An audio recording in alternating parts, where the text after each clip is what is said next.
Yeah, Moshe was in charge of a group of Haganah soldiers who were building this back road to Jerusalem because the Arabs had closed the gates and there was no water or food going into Jerusalem. And the people living there were just desperate. I mean, they were starving. They were hungry. And the Haganah was determined to get food and water into Jerusalem.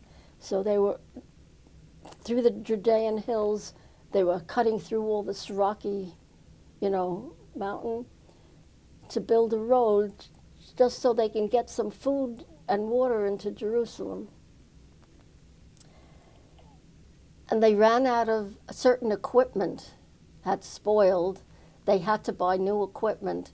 The Arabs were surrounding them, surrounding the hills. Anybody going down the hills to the town to get new equipment would be killed instantly.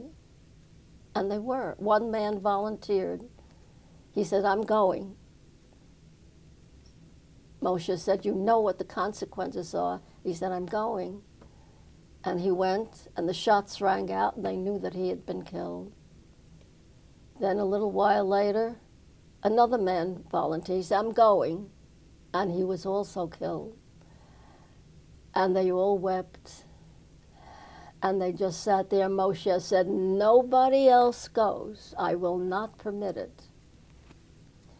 And as they were sitting there, wondering what they were going to do and how they were going to finish building the road, they saw a group of Arab soldiers coming down another path towards them.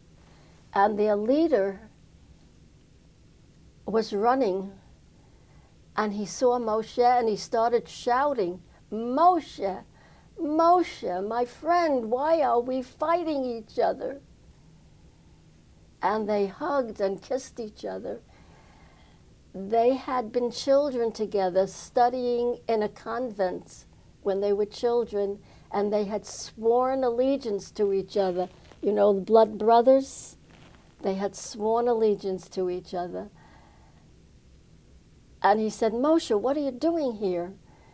And Moyshe told him what had happened. He said, "Don't worry, I'm going to send some of my men down for your equipment." And he did. And he said, "We'll help you finish the road." And they did. And they finished the road, and they got water and food in.